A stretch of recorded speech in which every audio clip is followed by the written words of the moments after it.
Okay, good afternoon, everyone. So I'm happy to be here this afternoon, back in the English community that I've left a few weeks ago.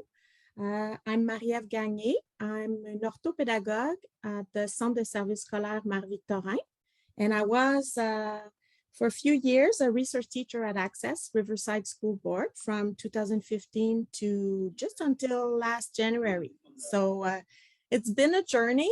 I'm really happy to have said yes to the ACE challenge because the English community, you're quite a special community that will always be close to my heart.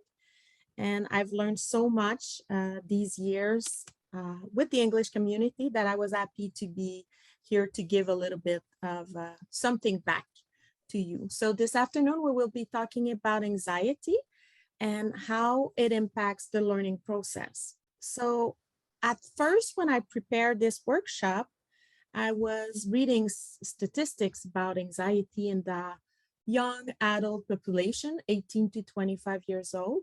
And I was reading that 15% of young adults were experiencing anxiety in Quebec.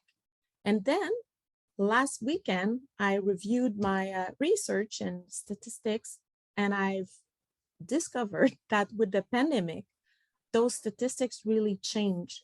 So now we're not talking about 15% of young adults experiencing anxiety. Hello, is it okay?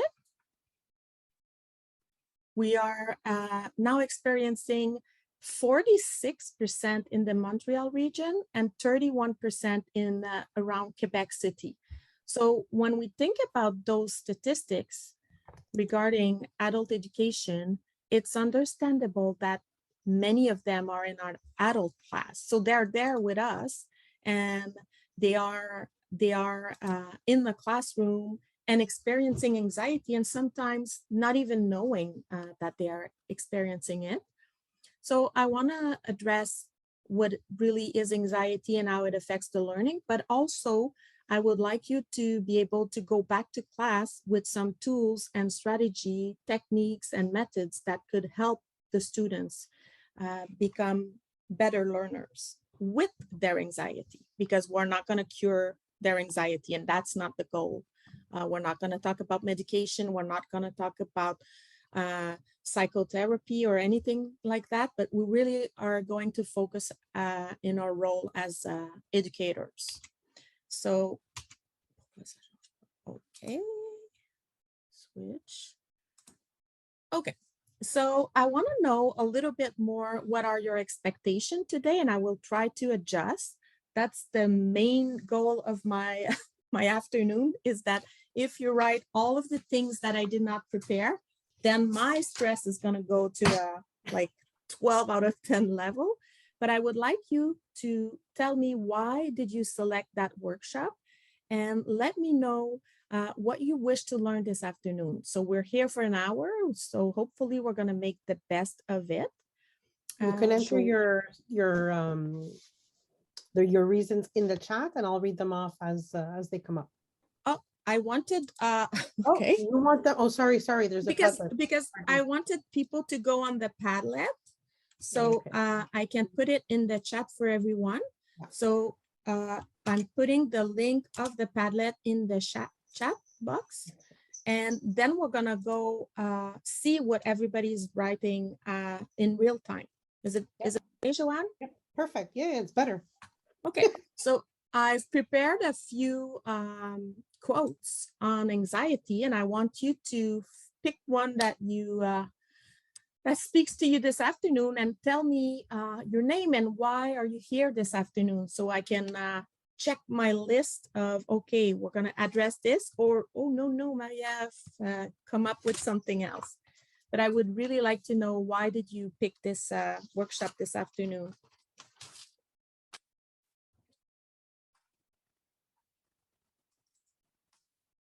Does everybody see the Padlet? Oh, okay. Yeah.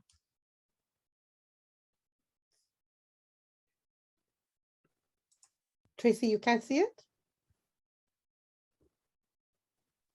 I can see it on my other monitor, but in the screen share, all I see is a big No, black. in the screen share, it isn't It's appearing. not working. Okay, wait No. a minute. I'm gonna go, then I'm gonna go like this. You see it, if I share like this, okay, you should see it. Do you see it now? Yes. Yeah. Yeah, what's that? And then I have to refresh often.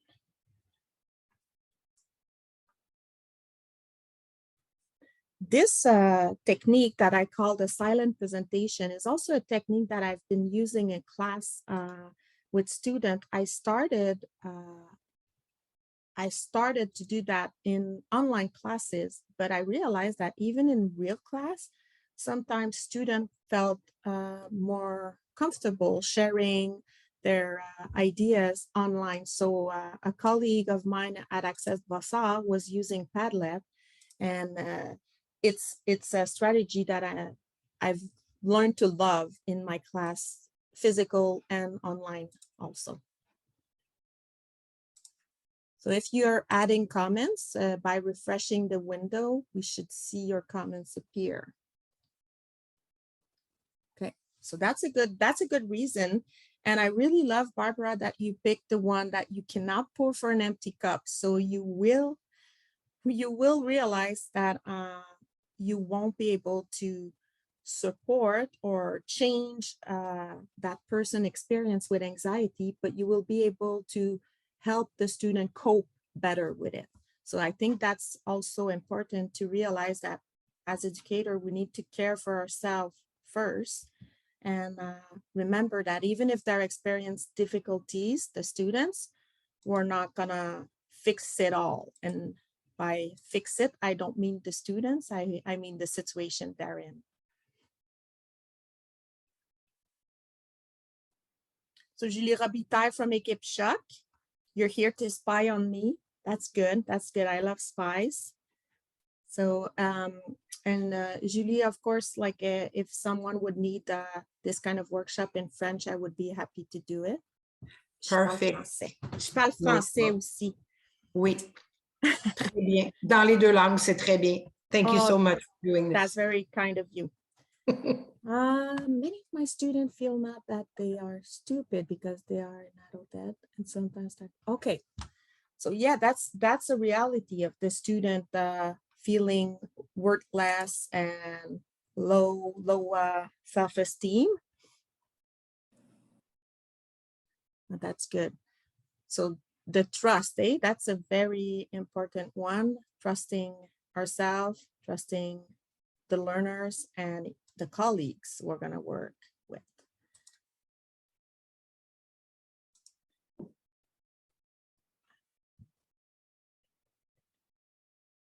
Yeah, I did put that on purpose. The cup for us educators, it's sometimes it's only when it's empty that we realize it, and when it's empty, well, it's too late. So that's why I think it's very important for us to realize that.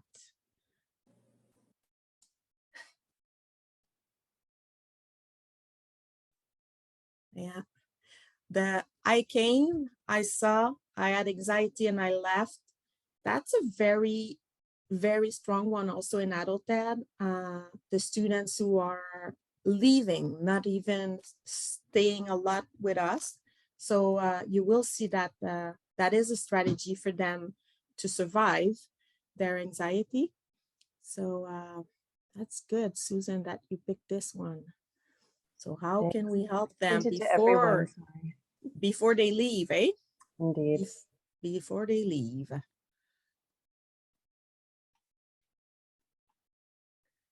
Gracia, you picked one of my favorite one because the silent part is what we see, but all of the other, the little quotes under it, that's what we don't see. But those could be the reason why they are silent. And often it's easier for us teacher to work with student when their behavior are outgoing and we see them and they are distracting and disturbing. But the silent one, we need to also care and understand that they are in need of help. Get out of the shadow. Okay, perfect. So I Tanya think made a that, comment that the idea of the student isn't doing well because they're lazy. And in her experience is that they're not lazy, they're just dealing with something that is overwhelming. oh yes. And that's good that you recognize that laziness is not the reality. So Yeah. it's not laziness at all. So that's I just wanted Tanya speaking. Was it Yeah. Tanya? Tanya, Yeah, okay. Tanya and Tracy echoes it. And I just wanted Okay. to say, like, this is the first time I'm experiencing this silent presentation, and I love this strategy. So I've been doing it with different classes, and the thing with Padlet is that you can print for your notes. Like you could print this if you do that with students. Let's say you are asking a question for students, you could print a screen, your screen, and you will have all of the comments printed. So usually what I do is I put different quotes and I ask them to pick a quote and explain why did they pick that quote. And just by their explanation, I get a lot of information about who they are as human beings. So I really like this technique, or I don't know, this trick that I've been experiencing. This is because of the pandemic and the online teaching. So I used to teach French second language. And as you can imagine, speaking in French and presenting themselves was not their favorite part of the class. So just by doing that, they were able to participate, write some words in French or in English. So that was a good activity for many students. So thank you. If you like it, you could always do a few Padlets for free. So I think everybody wrote. So I think I'm good. I think I'm going to be able to answer your concerns and wishes for this afternoon. So this afternoon, we're going to go back to my PowerPoint. Okay, this is the part where I speak to myself a lot. That's a strategy, I guess, to calm my own stress. Okay, on revient. That's good. And then, okay, so what's the difference between stress and anxiety? Is it the same thing? Is it different? Do you have an opinion or a comment on that? Yes. Go ahead. So as someone who suffers from anxiety, I can say I know there's a huge difference between stress and anxiety. Stress is something normal that we all face from time to time, and typically it's not something that lasts. It's situational, exactly. Whereas anxiety is something that oftentimes takes over your whole life and prevents you from doing even the simplest task on a daily basis. So it's not about being stressed so much, because oftentimes when I'm anxious, I don't necessarily, I can't pinpoint any one thing that's and that's it, that's like stressing me out. It's just an overall feeling of, oh my God, I can't do this. And exactly. So stress, yeah. I think the most important part of your definition is that stress is situational. So stress comes with an event, a situation, and you can really, you can say, oh, I'm stressed because today I'm giving a presentation to people I'm not sure I know. This is a stressful situation and it's a context, but anxiety persists in time. So the same hormone, the cortisol hormone, will be there, but for a longer period of time, and it will make changes to your body, your physical body, your thoughts, your behavior, and your emotions. So anxiety persists in time. Let's hear what the doctor has to tell us in a few minutes.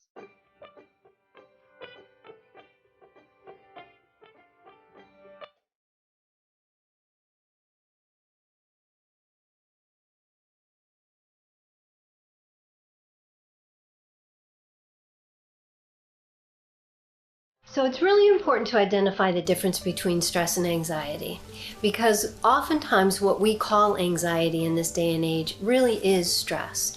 So stress is the response to something that's happening in your life. It's a circumstance. It's rational. So for example, you have your chemistry AP exam is coming up, and the night before you're feeling a little upset in your stomach and you're having a difficult time concentrating, and maybe right before the test you're feeling a little agitated, maybe your heart's beating a little quickly. Totally normal. That's stress. And stress is actually, we are programmed to experience stress. Stress saves our lives. It helps us to focus. So what happens in the body when you're stressed is you get this influx of, and it's a nominal influx of stress hormones. So norepinephrine and cortisol and adrenaline. And what it allows you to do is it actually sharpens your prefrontal cortex, so your ability to focus. When you go from being stressed to being anxious, which is a big leap, things change significantly. So when you have anxiety, your prefrontal cortex actually shuts down, so you can't think very well. You're not processing. And it's also oftentimes an irrational reaction to something that doesn't seem like it should be causing that same level of agitation in your nervous system. So an anxiety attack, if you have a chemistry exam coming up, looks more like you start to have an elevated heart rate, you can't breathe, you start to get dizzy, you shake, you can't speak, you can't concentrate. So in that case, you're having what we would call an anxiety attack or a panic attack. So people that have chronic anxiety are people that walk around every day with this above normal agitated state that actually gets in the way of their functioning. It gets in the way of the quality of their life. It's really important to recognize the difference, because stress is something that you want to learn to manage so that it doesn't transform into anxiety at some point in time. And what we're doing with our kids is we're taking the stress out of their lives, and therefore they don't know how to persevere through those uncomfortable moments, and it more easily turns over time into anxiety because they don't feel like they can handle it. So it's really, really important to understand the difference between the two. Anxiety is an irrational reaction to a situation. Stress is a rational reaction to a situation. So with this explanation and what our participant just shared, it's important to realize that we need stress. We need stress in our life. We need it to wake up in the morning and get out of bed. We need a little bit of stress, which is good. What we also need is to deal and learn with the stress so it does not become anxiety, because anxiety will change the body of a person, the way they start relationship with others, and the way they learn. So how come stress can focus and sharpen your focus, and then we say that anxiety and has an impact on learning? Do you have any ideas how it's possible that stress can be a good thing? It sharpens our focus, it makes us be there and be able to do and carry on some task in our day-to-day life. But then anxiety is the chronic way of being stressed and responding to that. So do you have ideas? Why does it impact the learning process? It's Gracia. Yes, Gracia. Okay. Yes, Gracia. The anxiety, what happens in our brain, we have different neurotransmitters. I know I'm going a little bit deep because I'm in nursing. I know a little bit about this. Perfect. And what happens is that like any other part of the body, the brain needs to have a rest. So when you have extreme anxiety, is that the brain is trying to alleviate that anxiety, and it can't, so it slows the brain process down, where you have poor coping skills. So, Exactly. So what happens is you lack focus, you lack thinking process, a little, it's like you say, a glass of water and it's the last drop that overflows it, is because you the body has not adapted to those changes that's around you. because everything after that, if you don't cope with stressors, that becomes anxiety, then you can't cope. It's your body shutting down. Yeah, so if your body is shutting down, then it's harder for a person to be learning. So since we're educators Yeah. and we're talking about learning, Yeah. it's Mhm. important to see the effect on that anxiety on the learning process. Julie, Yeah. you raised your hand. Do you want to? Yes, well, to piggyback on what Gracia was saying, sometimes stress will make it so that your body won't be able to cope with what's happening. But if you put yourself in a positive stress mindset and you look at stress as a motivation or a stimulus rather than a hindrance, then you can learn that you were able to go through what you went through. You were able to overcome the stress that you had to overcome, and that can give you confidence and resiliency, and it can help you with the next time that you are stressed out or that you experience stress, which is not permanent, which is an episode. So that's why I chose the quote where it says, it's not you, it's just going through you, and it should go out the same way it entered. I mean, it's a passage. You're kind of a vehicle for that to happen.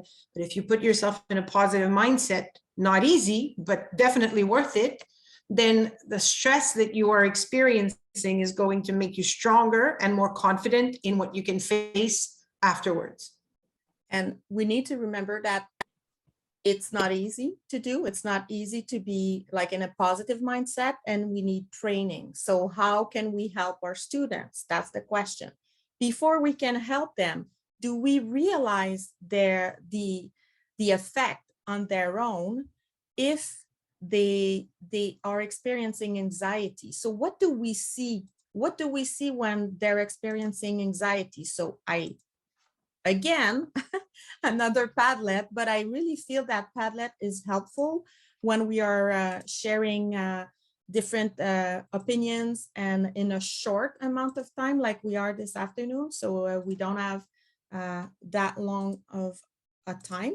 So let's go see what you observed in your students dealing with anxiety or stress. Like we know that we would see the same, probably the same behavior, emotion, thoughts, and physical symptoms. Walking out of the room, that's a big one. So escaping situation, that's very common in anxiety. Good thing that they were in the room in the first place, because another behavior that we see is avoiding situations. So avoiding even not entering the class or not even coming to school. So if they are in the school, sometimes they will walk out, head down, hoodie up, headphones, lacking focus, difficulty with concentration, sullen or aggressive. Yeah, that's one big thing that we see. Do they talk to you about their physical symptoms? Do you observe some of their physical symptoms? Aches, bathroom. Bathroom is a big one, eh? Bathroom, I often put it in the behavior because that's what is as acceptable in society, to go to the bathroom. So going to the bathroom is a way of escaping the situation, getting a grip maybe. It could be physical need to go to the bathroom, also mostly in a younger student. Headache, pain, stomach ache. Not really clear about the pain, but lots of pain. Fidgety, being they look like they are nervous. People are often mistaking Excuse ADHD. me, somebody's got their mic on. We can't follow. Somebody else got a mic on somewhere. We can't follow. It's hard to follow. I'm sorry. Can you put your mic off? I'm not sure where the echo is coming from. I hadn't heard it otherwise, but yeah, Okay. if somebody could turn off their mics. I Thank didn't hear you. an echo. A lot of people experiencing anxiety, they feel sad, they feel worried, they feel panicky or even overwhelmed We have seen students feeling guilty, not being able to do a task that seems like a simple task, so they could add to their bag of emotion, guilt. So guilty is one that we see often. In the behavior, I see quit on an exam midway. So that's a strategy. If, well, it's a strategy. It's not a good strategy, but it's an avoidance or escaping strategy. We see a lot of those behavior. One of the behavior that you did not wrote, but people with an anxiety tends to ask repetitive questions. So that's a big one, always asking the same question over and over again. Even if they know the answer, you already answered to that question. Hyper concern with social circle. Yes, they are concerned about what will people say. If I do a listing of the thoughts in someone with anxiety, often their thoughts, they have ideas like I'm the worst, always and never, thoughts that are categorical. I always be bad at something. I never will be able to get my high school diploma. All or nothing thinking. Those are all or nothing thinking. So those are really characteristic of anxiety. Compare with others. So being concerned with the social circle, for sure, they are concerned and they are comparing. So they have comparative thoughts. I'm not good as Tracy. I'm not pretty as Kelly. So comparing, that also adds to the problem, but it's part of their thoughts. Negative thoughts, comparing, catastrophic thinking. So now you've seen, or you may have seen a student asking question about the war. Will they be drafted to go to war? Because they've been hearing a lot in the media about war. A few months back, it was, will I be sick? Will I get someone sick? Will I kill someone because I gave him or her COVID?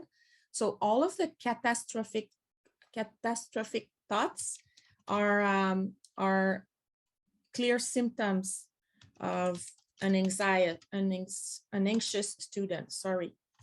Ouf, là, mon accent, il ressort. Hein? Okay. Emotion. Excess laughter is one that you see in class. So laughter is also a way to make a situation that is uncomfortable more comfortable and more socially acceptable. Fidgety. So you're good on the observation. You know what they present and then symptoms of anxiety. But what does it do to the learning process? So you know that we learn, everybody learns differently, but we also learn using components of the learning process. And in anxiety, I'm doing too many things. I'm sorry, Maria, I don't want to interrupt, but Tracy has her hand up. Oh, yes, Tracy. Vas-y. I just wanted to add something. I wrote down about the excess laughter. Very often when we're thinking about anxiety, we think about the hiding and the escaping, like kind of the more, let's say, negative things, the things that like really look like it. But sometimes anxiety can also present in trying to make a joke out of everything, laughing a lot, trying to make, like, that whole idea of trying to make people like me and comparing myself to others. And so I just wanted to bring that up, that's not always doom and gloom with the hoodie and the head down. There's also very out there behaviors that are actually another form of kind of putting this wall around me. Also, all of the tantrum that we see in young adult, and people are like, my God, like that's such a immature behavior, like excessive reaction, impulsive reaction also can be linked to chronic anxiety. And these students, they need to learn ways to cope with their anxiety. We won't cure them, we won't change that, but we could support them, make them understand how anxiety affects their learning and how they are able, if they learn new strategy, techniques, and mechanism, to change how anxiety is affecting them.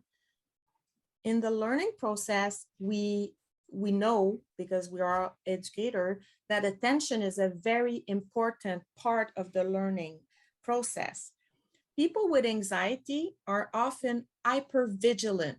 So they are always thinking of what could go wrong, and those worries, even if they're not real threats, they're real worries, and they take real space in their mind and their brain. Their attention is not as efficient as a person without anxiety. Because it takes mind space, I don't know if it's even a word, but it takes space in their mind, it's harder for them to concentrate. It takes more energy to concentrate. Okay, good. There's a microphone. Oh, yeah? Please Okay, mute good. your microphone. I know, right? Technology. I'm not really Juan, great can you at do it? Yeah, I'm gonna do that right now. Thank you. I can hear.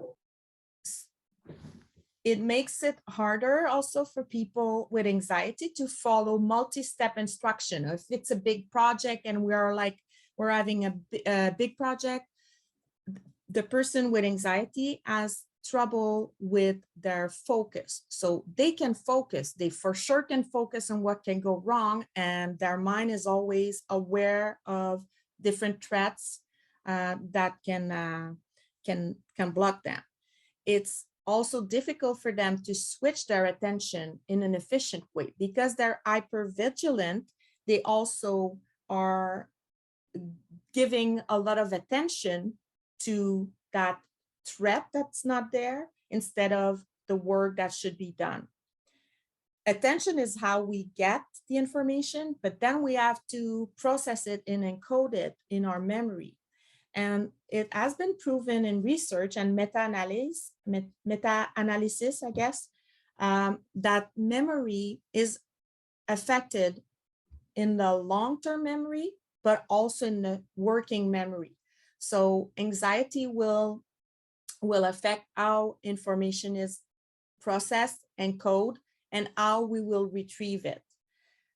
It's also proven, and you will, now that you will know that, you will pay more attention, but people in a very anxious state close to a panic attack also have trouble finding the right words for expressing an emotion, for expressing a need, even if that person is totally capable of speaking a language. So anxiety will affect the way we will go get the information and how we will use it.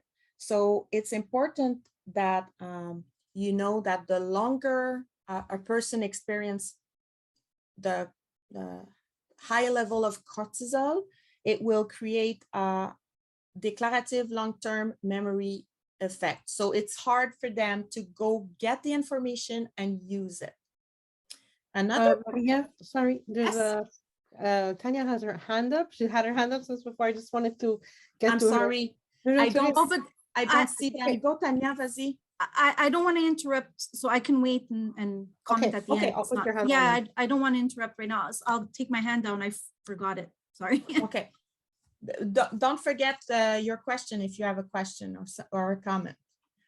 So another part of the learning process, beside attention and memory, is also our executive function.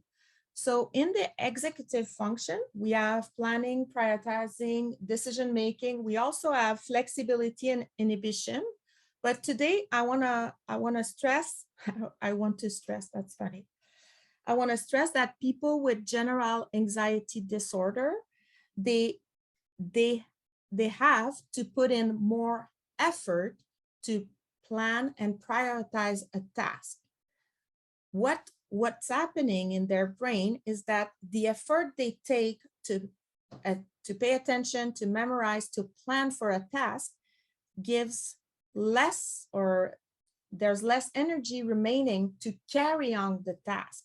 When you set the student left in the middle of an exam, maybe their brain was overwhelmed. So the effort and energy put in planning, prioritizing, selecting the information was so great that there's no more energy left. And physically, the person could not carry on the task. You will see that with students with a general anxiety disorder.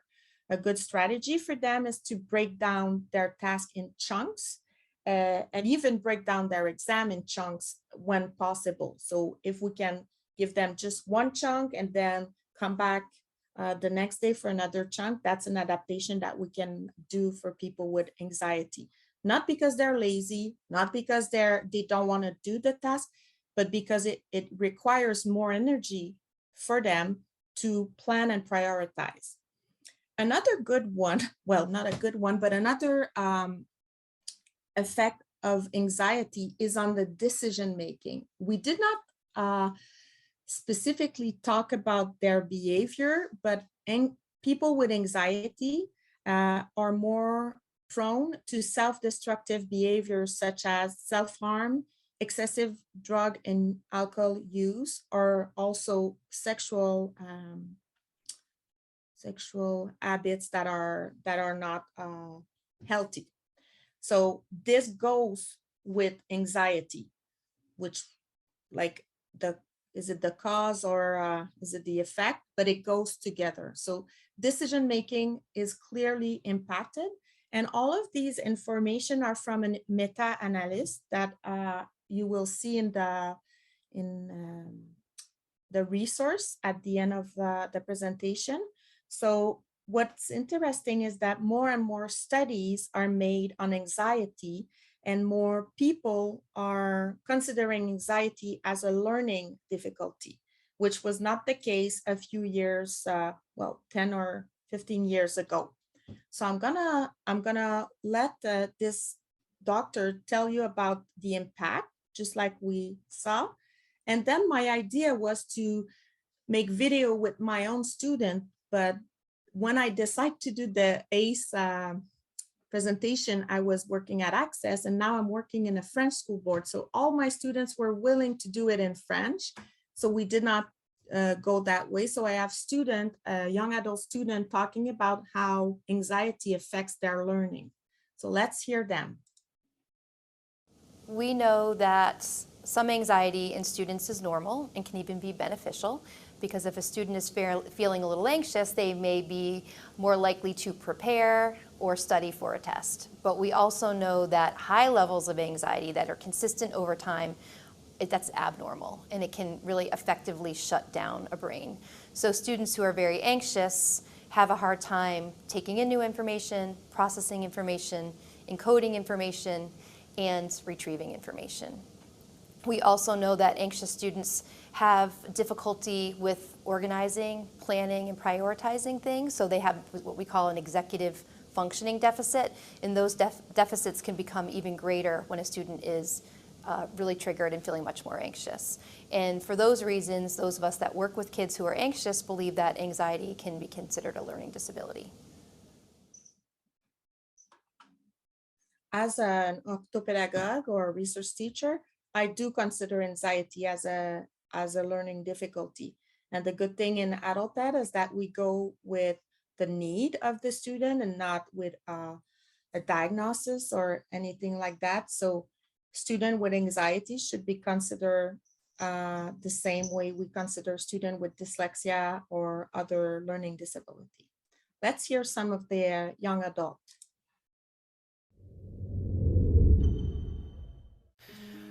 If I have a panic attack, it works slowly. Sometimes it's really hard to get out my bed in the morning. It's very physical for me. It starts like in my chest, and then I kind of get short of breath maybe. I get the chills a lot. Usually it starts with like obsessive thoughts. You can't think about anything else. You can't get it out of your head. I can't like sit down. Like I keep pacing around. It could be hard for me to hear things. It's hard for me to listen or understand. Debilitating, and I can't function. I have to push myself to just be like, okay, I have something to do, so I just can't let this beat me. Not today.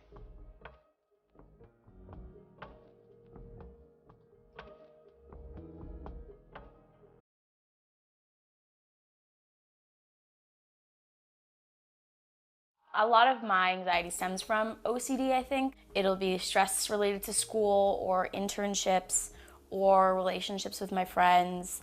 My anxiety comes from like test anxiety and also social anxiety, being around a really large number of people.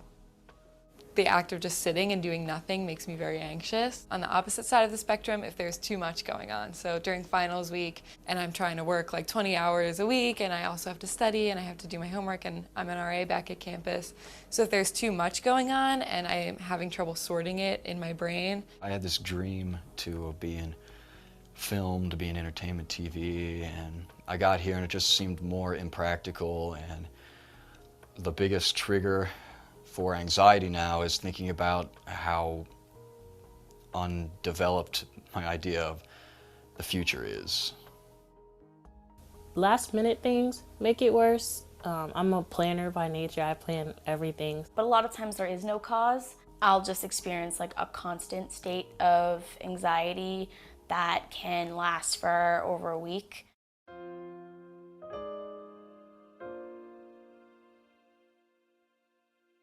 I call somebody, call my mom, or call one of my friends, or I just kind of sit and breathe, take some deep breaths. So the best thing for me to do is if I feel even a little bit of anxiety bubbling, I step out of the room, I say, this is what my therapist taught me. You just kind of have to say, this is the anxiety I'm feeling. My anxiety is at a 3 out of 10 right now. And once you say that to yourself and you recognize that that's the anxiety level that you're at, you can start to lower it back down. I tried to teach myself to support me like somebody else would, to look at my situation from the best exterior angle I could. Most recently this semester, I did have to drop a class because it was too much for me and I had been missing a lot of class. Recently I started like writing out what is actually going on, and 9 times out of 10 when I see it in front of me, it's not even that big of an issue. Sometimes I have to force myself to be social. At first it may like really get to me, but at the end when I'm like, okay, I was able to sit at a lunch table with a group of people and talk to them, like that's like big things for me. Think positively, give myself encouragement, tell myself it was okay.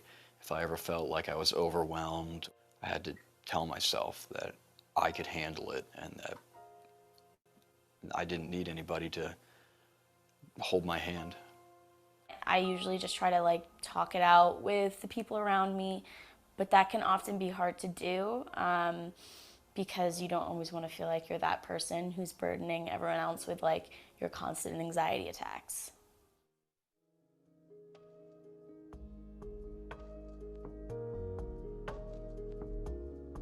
Sometimes when students skip class, it doesn't mean that they just don't want to be there. Sometimes they just need a day or they just need a couple hours just to chill. But I think the most important thing is that like a lot of times I'll get the assignment to you, it's just gonna take me a little bit longer. I would like them to just know that I'm not that shy student that doesn't want to talk. I'm also not coming to class because I don't want to learn or I'm not serious about my education, but sometimes it's physically hard to just deal with certain things. So I'm not that kid that's gonna waste my money and not show up to class, but sometimes it is hard. I think the faculty is very understanding about the pressures that that college kids are having. They can empathize with the students. I don't particularly feel comfortable speaking to my professors about, taking a mental health day from class. And so that's why I think it's really important to normalize this conversation around taking a day off for your mental health just as you would for your physical health.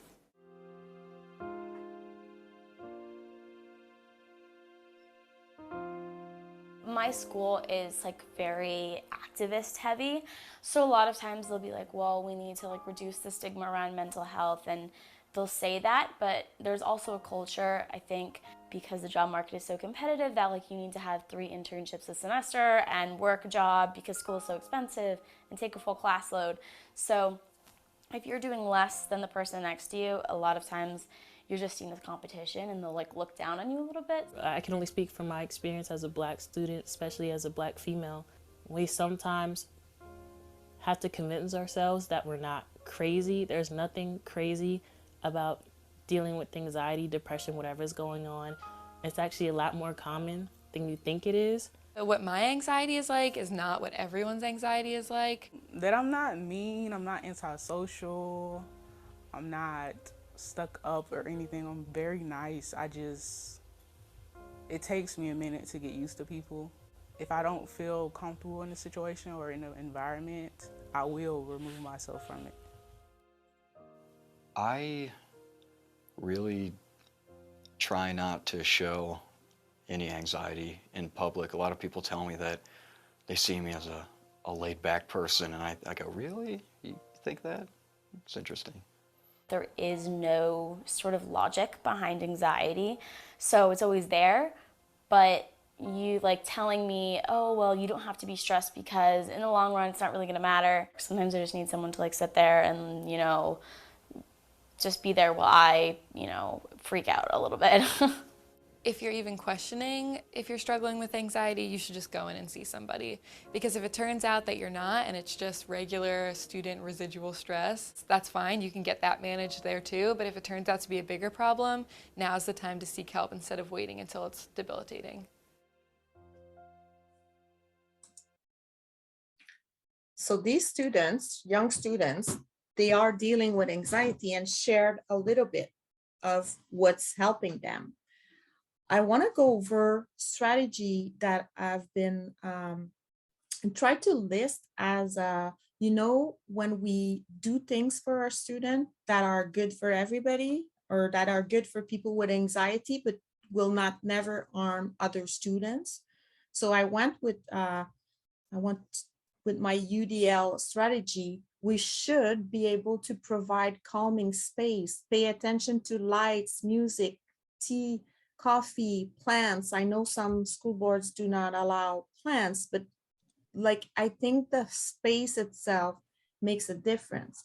And there are research that show that young adults prefer when they have choice. So a flexible learning space where they can sometimes sit on a chair, sometimes sit on a more like looking like a couch, or even sit on the floor. Those are alternatives that we can provide that will support our student feeling anxious or dealing with general anxiety disorder.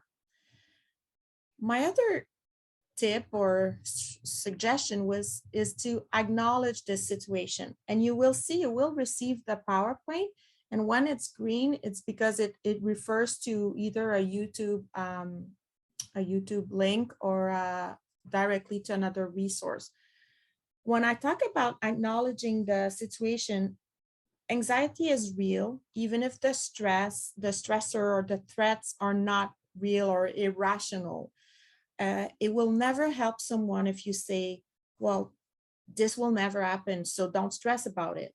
That person is way past that. So acknowledging that anxiety exists, discussing how anxiety affects the body, and even sharing that information with students. So here on acknowledging the situation, I put a video on how the 3F response, so to freeze, to flight, or freeze, flight, and fight response to stress. So this is something that students should know about, knowing that how it affects the body, how it affects maybe their colleagues in class, getting to know the signs. In order to know the signs of a panic attack or a soon-to-be panic attack, you need to know your students.